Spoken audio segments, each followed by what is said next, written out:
Hai teman-teman jagongan, kembali lagi di podcast Jagongan Jogoroso Pituturan. Kali ini kita berada di Cafe The Jul, salah satu kafe yang ada di Kota Malang. Dan kita akan membahas tentang sosok pemimpin organisasi ekstra kampus. Kalau kemarin kita mengundang ketua ketua cabang PMI Kota Malang, sekarang kita mengundang ketua GMNI Kota Malang. Saya bersama Ketum Doni Maulana. Assalamualaikum. Waalaikumsalam, Mas Faruk ya? Iya. Siap. Gimana kabarnya, Tum? Alhamdulillah, puji Tuhan sehat. Ya segini ini Mas.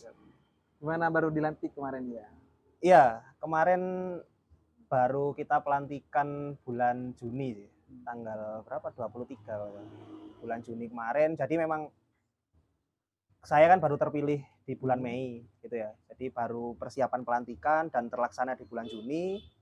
Untuk bulan Juli ini agenda kita ya reorganisasi sekaligus penyusunan program-program kerja organisasi. Fokusnya memang pertama seperti itu. Fokus seperti itu. Awal-awal dilantik memang gitu. Tapi Tum, sebelum kita membahas tentang seputar itu, saya ingin lebih mengenal Tum Doni. Itu mulai cerita kemudian sampai ke kampus, itu apa sih perjalanannya dia? Iya, sebelumnya perkenalkan ya, nama saya Doni Maulana di sini sebagai putra daerah asli Malang. Asli gitu ya. Malang ya. Asli Malang yang kuliah di kampus Malang juga. Kalau berangkat dari latar belakang saya berangkat dari desa ya Mas ya. Berangkat dari desa Tegalweru, Kecamatan Tandau, Kabupaten Malang. Dari latar belakang keluarga petani gitu ya. Jadi kalau dari sejarah keluarga saya itu belum pernah ada yang mencicipi pendidikan sampai di bangku perkuliahan. Ya, ibaratnya saya yang pertama lah yang membuka jalan, dan ya alhamdulillahnya saya dirawat dengan cita-cita itu ya. Untuk ya setidaknya saya memperbaiki bagaimana derajat pendidikan keluarga. Akhirnya pasca SMA dulu saya ambil di Batu, SMA saya di SMA 2. SMA 2 Batu, terus lulus, kebetulan saya diterima jalur undangan di UM. Jalur undangan SNMPTN kalau nggak salah dulu itu. Ya, itu di jurusan pendidikan sejarah, S1 pendidikan sejarah tahun 2018. Nah, selama menjadi mahasiswa, ini langsung cerita kawan. Iya, ya Apa gimana? Iya, langsung aja. Ya, selama jadi mahasiswa itu awalnya itu ya masih yang namanya mahasiswa baru ya. Mahasiswa baru belum tahu lah apa aja yang ada di kampus. Kebetulan dulu awal sering interaksi dengan senior-senior, kating-kating yang kebetulan ternyata itu senior di GMNI itu. Alumni GMNI. Akhirnya diajaklah untuk masuk lah pada saat itu di GMNI Fakultas Ilmu Sosial. Itu tahun 2018. Jadi kalau saya berbicara bagaimana saya berproses di GMNI, kurang lebih saya sudah 5 tahun ini 5 tahun berproses di GMNI. Ya, berbagai dinamika sudah saya rasakan lah seperti itu ya. Nah, di awal tahun 2018 langsung masuk lah. Langsung ikut. Kalau di GMNI itu kan ada beberapa rangkaian kaderisasi ya. Yang pertama itu pekan penerimaan anggota baru, itu PPAB itu semacam perkenalan lah. Perkenalan dulu. Terus ada step lanjutannya itu kaderisasi tingkat dasar. Ya kalau mungkin teman-teman HMI ada LK1 gitu ya. Terus saya udah kaderisasi tahun 2018. Di samping itu saya juga ibaratnya ikut di organisasi intra juga, intra kampus. Di tahun pertama saya menjadi anggota di Badan Eksekutif Mahasiswa Fakultas Ilmu Sosial. Itu di bidang PSDM dulu ya. Di PSDM di Biro Penelitian dan Pengembangan. Nah, dari situ mungkin karir organisasi saya dimulai. Jadi tahun pertama baik di BEM, di GMNI jalan. Terus tahun kedua saya itu kebetulan saya juga aktif di intra. Itu tahun kedua saya diamanahi jadi Kabiro Aksi dan Propaganda. Ya mungkin kalau teman-teman yang lain ada yang menamakan Kastrat atau ya semacam itulah. Intinya yang kita berhubungan dengan advokasi mahasiswa. Tahun kedua saya, sembari itu saya di komisariat juga diamanahi sebagai sekretaris jenderal Dewan Pengurus Komisariat Fakultas Ilmu Sosial tahun 2019 kalau nggak salah. Nah, tahun 2020 tetap saya masih tetap di organisasi ya. Kalau teman-teman kelas saya itu kebetulan dulu juga banyak, ya mungkin terpengaruh juga atau seperti apa, itu banyak yang ikut organisasi juga akhirnya. Nah, akhirnya di tahun berikutnya di GMNI sendiri saya jadi Kabiro Sosial dan Politik, dan di BEM itu saya diamanai jadi Ketua BEM Fakultas Ilmu Sosial, sekaligus di tahun yang sama saya juga diamanahi sebagai koordinator BEM se-Universitas Negeri Malang, atau secara fungsi itu sama dengan Ketua BEM UM pada saat itu. Ketua BEM-U ya? Ketua BEM-U. Jadi kalau bicara tentang organisasi, antara intra dan ekstra sama-sama jalan. Sama-sama jalan. Dari saya juga berproses di GMNI sebagai rumah berproses saya, bagaimana pendalaman ideologi, pengolahan pemikiran, tapi saya juga punya lahan untuk pengaplikasian itu di intra kampus. Kayak gitu. Dan alhamdulillahnya Mas, karena mungkin stigma anak organisasi paling lulusnya lama atau apa, itu ya alhamdulillah saya bisa lulus tepat waktu. Bisa lulus tepat waktu. Kemarin tahun ini sih, tahun 2020. Udah wisuda berarti? Untuk wisudanya masih tahap persiapan. Siap. Berarti kemarin sidang? Iya, sidangnya kemarin bulan April. Kenapa kemudian ketum, kan itu banyak organisasi juga, apalagi UM ya, besar kan di Malang. Kenapa kan ada HMI, PMI, GMNI dan segala macamnya itu. Kenapa memilih GMNI gitu ya? Kalau ditanya kenapa itu sebenarnya kalau dari saya ya Mas ya. Pertama, saya mengidolakan tokoh yang namanya Soekarno ya. Soekarno. Dari SD, SMP itu saya udah seneng apa yang namanya sejarah. Kalau dulu IPS mungkin ya, kalau SD, SMP itu IPS. Dan saya udah nggak tahu ya, kayak punya minat aja dengan tokoh Soekarno itu gitu. Terus di SMA sama. Tapi pasca masuk di perkuliahan itu jujur awal dulu aku nggak terlalu begitu tahu ya banyak organ ekstra. Dan tahuku malah teman-temanku kan kalau di Fakultas Ilmu Sosial itu kan ibarat apa ya, kandang banteng lah berarti. Jadi banyak teman-teman itu yang dari GMNI itu. Oh gitu. Banyak yang dari GMNI, akhirnya mungkin karena pertama aku suka Soekarno, terus kedua bertemu dengan orang-orang baru yang notabene dia GMNI, akhirnya ya udah diskusi nyambung. Nah akhirnya aku mulai tertarik karena dulu itu teman-teman juga banyak kajian kan, kayak kajian kalau teman-teman GMNI kan identiknya itu dengan kajian-kajian kiri biasanya, kajian-kajian kayak apa ya, isme-isme gitu. Iya. Nah tertarik dengan kajian-kajian seperti itu, terus ada semacam kayak pengabdian kegiatan yang dilaksanakan teman-teman. Akhirnya ya udah, kebetulan pada saat itu ada pekan penerimaan anggota. Ya wis lah, saya memutuskan untuk bergabung. Soalnya ya mungkin pasca itu aku baru tahu kalau ternyata ekstra itu banyak. Dan ya saya udah gabung di GMNI gitu loh. Artinya saya udah memutuskan pilihan saya di sini, dan saya nyaman juga di sini karena nyambung juga secara pemikiran, secara bagaimana kita menyikapi satu permasalahan gitu. Kalau di UM itu kita bukan mayoritas juga Mas. Artinya apa? Mungkin itu yang salah satu yang membuat aku tertarik juga kan. Artinya mungkin kebanyakan mahasiswa UM itu ya, kalau nggak ke PMI ya HMI gitu ya. Mungkin mayoritas itu ya? Mayoritas ke teman-teman HMI, kalau nggak PMI. Aku tertarik nih, apa ya yang lain gitu ya. Yang lain akhirnya ada ternyata GMNI gitu. Dulu sempat ya itu kayak penasaran juga sih. Ini kok ada logonya Banteng, apakah ada afiliasi tertentu gitu kan. Ternyata setelah saya pelajari enggak, beda gitu ya. Beda. Moncongnya aja kan beda. Siap. Tapi kan kalau saya baca track recordnya ketum kan pernah aktif di IPNU. Ya. Kan seharusnya kan kalau sudah aktif di IPNU itu ujung-ujungnya ke organisasi ke NU gitu loh. Kebetulan kalau saya memang itu kan di ranting ya, di kepengurusan ranting di desa. Kalau memang di desa saya dengan latar belakang Nahdliyin ya, banyak warga NU, teman-teman saya juga banyak.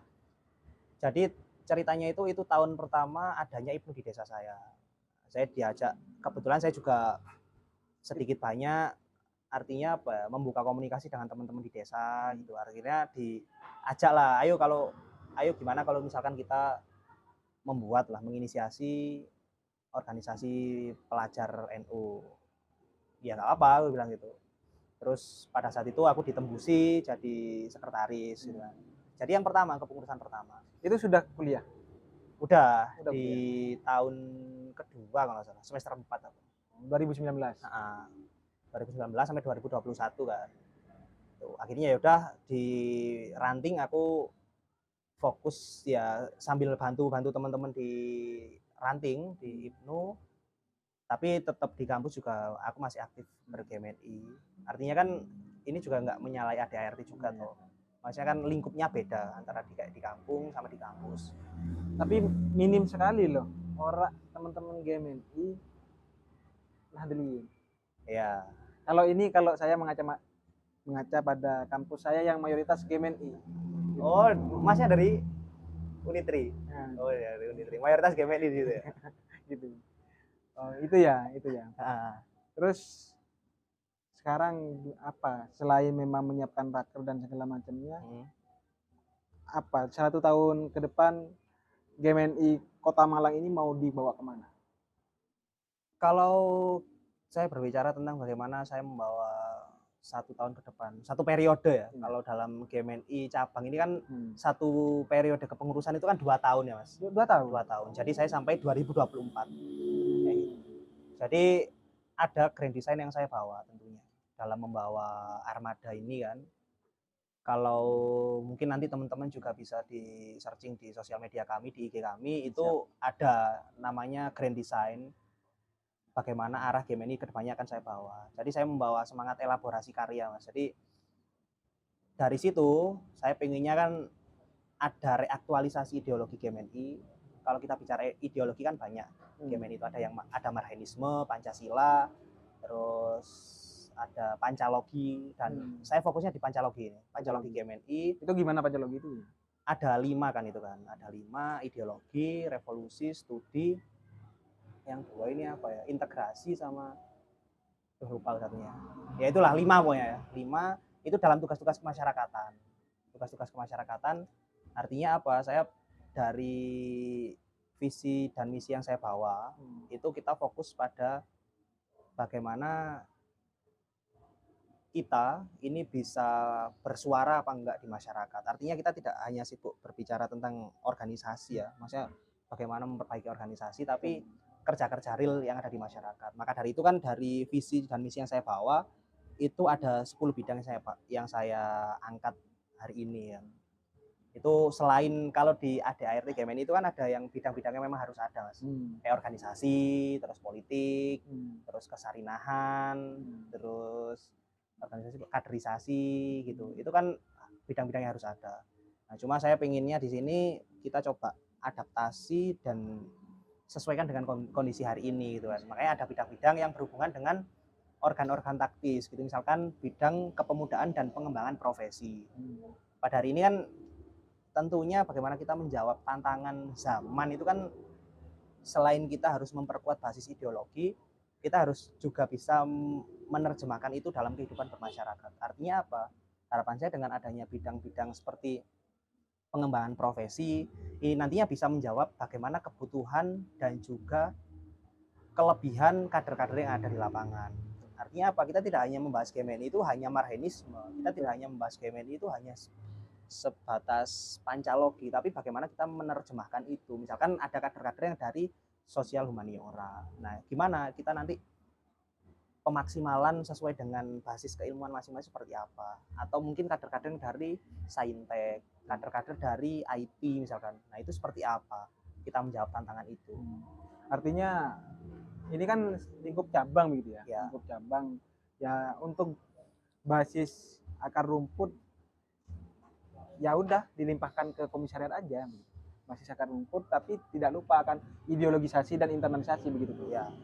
Artinya juga apa yang disampaikan ketum ini lebih fokus bagaimana teman-teman PMI yang teman-teman GMNI yang sesuai dengan kapasitas intelektualnya itu bisa menjawab apa sih gunanya ke masyarakat. Betul, iya. Apalagi kalau kita di cabang ya mas ya, artinya kan kita tidak lagi berorganisasi perseorangan kan. Artinya kan konstituen kita itu kan teman-teman komisariat-komisariat.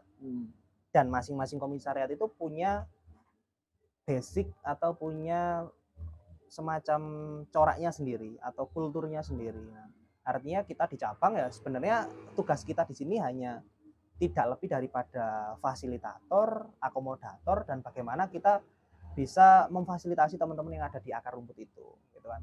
Ya, apa yang ada di cabang kan ya isinya teman-teman komisariat gitu loh. Artinya kita tidak bisa jalan sendiri di sini kan, membutuhkan semua komponen yang ada dalam semua lini di cabang Malang gitu loh. Semua komisariat ini harus bisa bergerak bersama untuk mewujudkan visi dan misi yang ada ini gitu.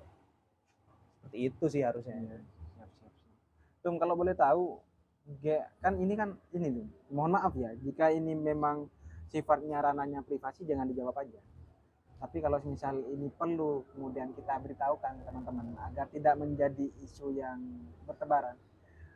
Di Kota Malang itu ada GMNI Malang Raya, ada GMNI Malang. Itu apa bedanya? Kalau Ketum sendiri gimana? Kalau memang di Malang memang dinamis ya kalau kita bicara GMNI. Memang kalau dari saya sendiri kan dari GMNI Malang dan ada juga teman-teman Malang Raya. Bung Aziz mungkin di sini nanti melihat videonya juga. Itu dari teman-teman Brawijaya, Bung Aziz. Itu memang ya kita tidak lepas dari sejarah ya Mas, bagaimana sebenarnya pemekaran aja sih ini. Pemekaran bagaimana karena begitu suburnya kaderisasi yang ada di Malang, akhirnya dulu senior-senior, aku lupa tahun berapa, itu menimbang perlu adanya pemekaran. Untuk apa? Untuk memaksimalkan kerja-kerja organisasi, kerja-kerja kaderisasi. Akhirnya mekarlah jadi 2 di Malang. Dan dua-duanya tetap difasilitasi oleh ibaratnya oleh SK gitu loh, SK dari pusat. Artinya sama-sama diakui. Artinya tidak ada yang ilegal dan ya semuanya sama. Kalau Malang Raya sama Malang punya ibaratnya standing position yang sama gitu, punya SK yang sama, dan itu SK yang keluar dari Dewan Pimpinan Pusat GMNI, Bung Arjuna Dendi gitu. Jadi sama, kita sama-sama diakui gitu ya secara konstitusi. Dan memang kalau kita berbicara tentang ibaratnya apa ya, pembagian wilayah kalau nggak salah ya, pembagian wilayah itu kan kalau teman-teman, kalau kita ini kan GMNI Malang ini di kota gitu ya, di kota, terus teman-teman Malang Raya itu secara nggak langsung di Kabupaten Malang kayak gitu. Cuma secara komunikasi ya kita sama sih, di ibaratnya di wilayah Malang Raya ini kita tetap menjalin komunikasi dan bagaimana kita menjadi partner kritis dari pemerintahan Kota Malang, maksudnya Malang Raya, baik itu Kota Malang, Kabupaten ataupun Kota Batu. Nah, berarti kalau misal komisariat yang tergabung di GMNI Kota Malang ini mana aja? Kalau yang di Kota Malang, kalau yang di saya ya GMNI Malang itu ada dari UM itu ada 4 komisariat. 4 komisariat itu komisariat Fakultas Ilmu Sosial, Fakultas Ilmu Pendidikan, Saintifik, sama komisariat UM sendiri. Terus selain itu ada teman-teman Unmer Merdeka, terus Unitri, Wisnuwardana, Unikama, sama ekonomi Unitri. Jadi Unitri ada 2. Ada 2 ya. Fisip sama ekonomi. Oh, bukan pertanian. Bukan. GMNI pertanian itu di mana?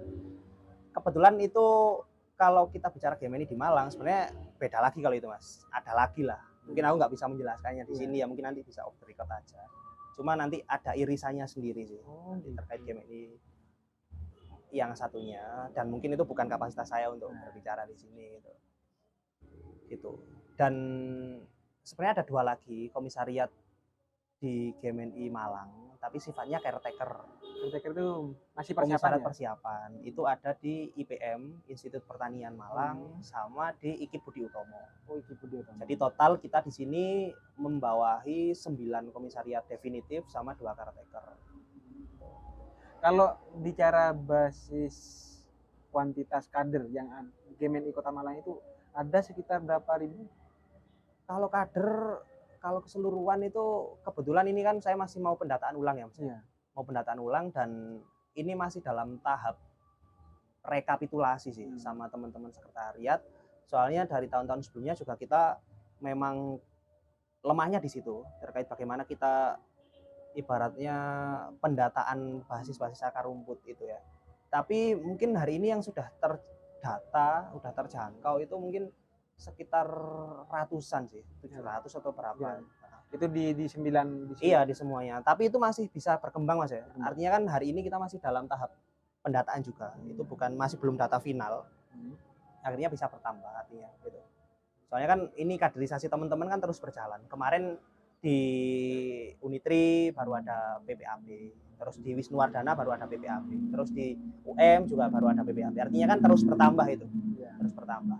Dan itu masih belum kami masukkan dalam database akar rumput kita gitu. Sekitar segitu sih. Siap. Tum, mungkin sedikit saja. Kita kan di sebelum podcast ini kan kita sudah bincang kalau GMNI Kota Malang mau adakan kajian RKUHP. Kalau menurut Ketum, apa tanggapan Ketum terkait RKUHP? Terkait RKUHP ya, sebenarnya dari teman-teman Malang ini nanti hasil bagaimana sikap resmi kami itu kita baru bisa bicara pasca kita diskusi ya. Artinya apa? Kita sudah ada kajian internal, sudah ada pencerdasan basis massa, akan tapi untuk saat ini saya mungkin belum bisa menjawab bagaimana sikap kita terhadap RKUHP. Akan tapi sudah ada pandangan-pandangan dari teman-teman GMNI. Yang pertama yang kita soroti itu terkait bagaimana secara formal RUU ini dibuat, dan yang kedua secara material, secara substansi, ada beberapa pasal dan lain sebagainya. Ya kita menyorotinya kan yang pertama secara bagaimana formulasi pembentukan undang-undangnya, kita merasa kurang maksimalnya gitu ya, kurang maksimalnya partisipasi yang bermakna dari publik. Artinya apa? Sebenarnya kan undang-undang ini kan carry over dari DPR periode sebelumnya, 2019, yang sempat dulu rame di 2019, reformasi di korupsi atau apa itu, aksinya teman-teman. Saya kebetulan juga ikut juga dulu yang di Malang, eskalasi aksi di Malang, itu kan akhirnya tidak disahkan pada saat itu, akhirnya jadi undang-undang carry over yang harus disahkan di periode selanjutnya. Dan tahun ini RKUHP itu kan menjadi salah satu program prioritas prolegnas, program legislasi nasional, yang mana notabene tempo untuk pengesahan RKUHP ini sampai Desember, 31 Desember itu. Akan tapi kan yang pada hari ini yang menjadi sorotan oleh banyak elemen ya di sini, tidak hanya teman-teman GMNI, tidak hanya teman-teman OKP, bahkan teman-teman BEM di seluruh Indonesia atau elemen lain, aktivis demokrasi kan menyoroti bagaimana sebenarnya alur atau transparansi atau wujud partisipasi dalam penyusunan RKUHP. Bahkan kemarin baru didesak, kemarin itu kan baru mungkin draft yang terakhir yang mungkin versi 4 Juli itu baru bisa diakses sama teman-teman. Walaupun mungkin sampai kemarin saya belum melihat itu di website resmi dari DPR ya. Artinya hanya di akun-akun kemahasiswaan atau akun-akun propaganda seperti itu. Baru kita bisa mengakses yang draft 4 Juli yang katanya itu yang diserahkan dari Kemenkumham kepada Komisi 3 DPR. Artinya apa? Kalau kita memang dari GMNI mengkritisi itu, setidaknya harus ada partisipasi yang bermakna ya. Artinya bukan hanya partisipasi yang normatif, yang dianggap pemerintah mungkin kita sudah sosialisasi, sudah ada seminar dan lain sebagainya dengan melibatkan akademisi, melibatkan tokoh masyarakat dan lain sebagainya. Tapi partisipasi aktif dari masyarakat gitu loh. Dengan apa? Dengan draft itu di-share di akun resmi dan lain sebagainya lah. Itu. Pertama itu kita menyoroti kurang adanya partisipasi yang bermakna dari masyarakat. Kalau masalah soal transparansi gimana? Ya itu tadi kan apa ya, irisan dari transparansi itu kan berkaitan dengan partisipasi. Artinya apa loh? Kalau publik ini tidak tahu draftnya yang mana, artinya gimana mau kita berpartisipasi toh? Bagaimana kita mau memberikan kritik, saran dan masukan? Ya walaupun notabene mungkin anggota dewan itu kan perwakilan dari masyarakat dan lain sebagainya. Itu. Terus yang kedua ya terkait beberapa pasal yang bermasalah. Makanya kan kajian nanti kita berfokusnya pada bagaimana polemik RKUHP ini yang berfokus pada pemberangusan nilai-nilai demokrasi. Kayak misalkan untuk penghinaan atau penyerangan harkat dan martabat pemerintah, pejabat negara, lembaga negara, presiden. Artinya kan itu harus dikaji ulang gitu loh. Harus dikaji ulang karena apa? Ini nantinya sangat rentan buat bagaimana kebebasan berekspresi gitu, kebebasan berdemokrasi, berserikat, berkumpul dan mengutarakan pendapat masyarakat. Dikit-dikit mungkin bisa dipidana gitu kan. Ya, kalau dikit-dikit penjara, dikit-dikit. Apalagi kan ada yang disoroti teman-teman pegiat demokrasi itu kan pendefinisian dari kritik itu sendiri. Kritik yang harus menawarkan solusi, yang harus konstruktif. Ya kalau kita kembali lagi ke pengertian kritik kan ya itu sesuatu yang destruktif gitu loh. Artinya apa loh? Kalau hari ini pemerintah tidak bisa menerjemahkan kritik dan harus ibaratnya meminta solusi dari masyarakat gitu. Artinya kan mereka itu digaji kan untuk itu gitu loh. Kita yang ini loh ada permasalahan di masyarakat seperti ini ya mereka yang mengeluarkan solusi gitu loh. Jangan sampai masyarakat nanti bilang solusinya seperti apa loh ya. Solusinya Anda ya berarti kurang punya kapasitas di posisi Anda gitu loh. Artinya jangan sampai seperti itu. Masa setiap kritik harus disertai solusi? Artinya apa? Ya kalau saya sendiri di sini menerjemahkan itu sebagai bentuk ya semacam pembungkaman yang secara sistematis gitu loh, secara halus. Artinya apa? Kamu nggak apa-apa mengkritik tapi harus ada solusi dan harus ada sistematika dan lain sebagainya. Iya kalau di akademisi dia bisa membuat latar belakang, pendahuluan, tujuan, solusi. Ya kalau orang-orang biasa, masyarakat biasa. Artinya seperti apa yang dikatakan Rocky Gerung. Iya. Kita mengkritik itu untuk mengingat pemerintah. Iya. Yang memberikan solusi itu pemerintah. Iya. Kan begitu. Mereka kan dibayar untuk itu juga tuh. Ya. Oke tuh. Mungkin terakhir tuh. Apa yang ingin disampaikan Ketum untuk teman-teman GMNI agar semangat berproses? Kalau dari saya sendiri ya, untuk teman-teman kader-kader GMNI, terkhusus dari GMNI Cawang Malang, kita patut menyadari bahwa kita di sini berangkat dari berbagai latar belakang yang berbeda. Artinya apa? Kita belajar Indonesia ya di sini gitu. Kita belajar nasionalisme ya di sini. Kita belajar tentang bagaimana keberagaman, toleransi ya di sini. Nah, menurut saya itu berkah yang kita dapat saat berproses di GMNI Malang khususnya. Kita ada yang dari Jawa, ada yang dari Sumatera, ada yang dari Papua, Sulawesi, Nusa Tenggara, Maluku dan lain sebagainya. Dan ini dinamika seperti ini belum tentu loh dirasakan sama teman-teman GMNI daerah lain gitu. Artinya apa? Kalau kita bicara tentang gerakan mahasiswa nasional Indonesia, kita bicara Indonesia. Dan kita harus menyadari bahwa kita di sini berangkat dari berbagai latar belakang yang berbeda. Nah, dari keperbedaan ini apa? Ibarat pelangi ya Mas ya. Ibarat pelangi itu kan semakin indah kalau warnanya banyak. Ya sama. Kita harus mensyukuri perbedaan ini, kemudian bersama-sama menyatukan semangat dalam visi misi yang ada. Kayak gitu. Dan ya itu sih hal yang pengen saya tekankan kepada teman-teman setiap saat ya di GMNI Malang. Jadi keharmonisan dalam organisasi itu menurut saya sangat penting gitu kan untuk mengerjakan hal-hal yang besar ke depannya. Kalau masalah bagaimana kita ber-GMNI ya saya rasa teman-teman sudah paham semua lah ya, maksudnya teman-teman kader-kader GMNI. Ibaratnya kalau kita belajar serius di organisasi, artinya hal-hal yang baik buat kita ya pasti selalu terbuka, entah itu jaringan, entah itu nanti bagaimana keilmuan, entah itu pekerjaan dan lain sebagainya. Yang penting apa? Yang penting kita selesai dulu masalah ideologi. Kita perkuat lagi kajian kita, kajian intelektual kita, baru kita bicara banyak terkait kerja-kerja kemasyarakatan. Dan itu semua tidak bisa dibebankan kepada cabang. Itu semua harus kita kerjakan sama-sama sampai basis akar rumput. Teman-teman komisariat, kader-kader, anggota-anggota yang ada di masing-masing komisariat. Baru kalau itu semua udah bisa kita selesaikan, kita bisa berbicara banyak terkait kerja-kerja kemasyarakatan kita. Gitu.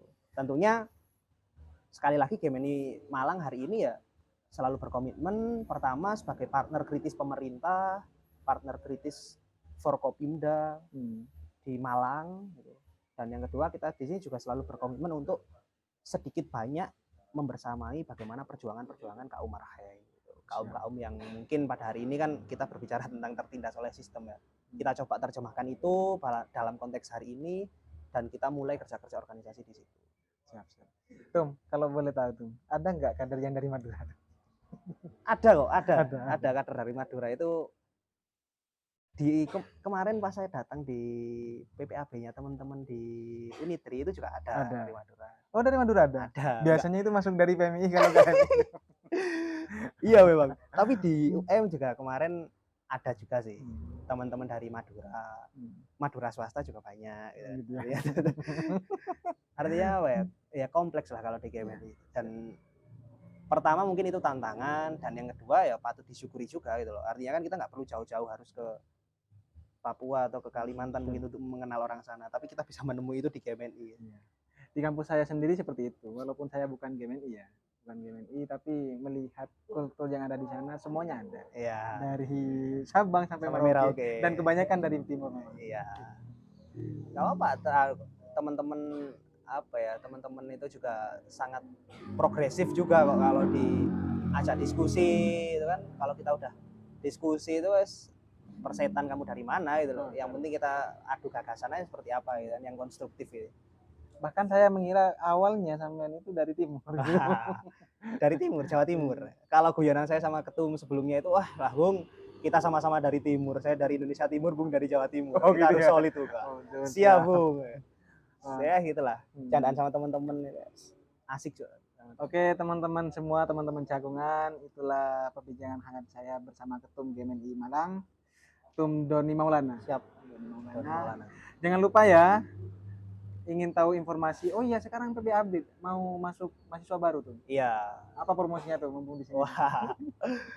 Promosinya sih jangan ikut GMNI lah kalau kalian tidak mau jadi orang yang sukses ya. Iya. Jadi jangan ikut GMNI kalau nggak mau berproses. Iya, kalau nggak mau berproses. Kalau mau cuma jadi mahasiswa kupu-kupu jangan Iya. ikut GMNI. Tapi kalau mau mahasiswa yang menjadi mahasiswa yang kutu buku, baca buku, suka diskusi. Iya, di GMNI tempatnya. GMNI tempatnya. Oke. Itu sih. Oke teman-teman, nanti bisa follow di sini akun Instagram GMNI Malang. GMNI Malang. Dan jangan lupa tetap stay di podcast Jagongan. Jangan lupa like, comment, and share. Dan kita bertemu di podcast selanjutnya. Bye-bye.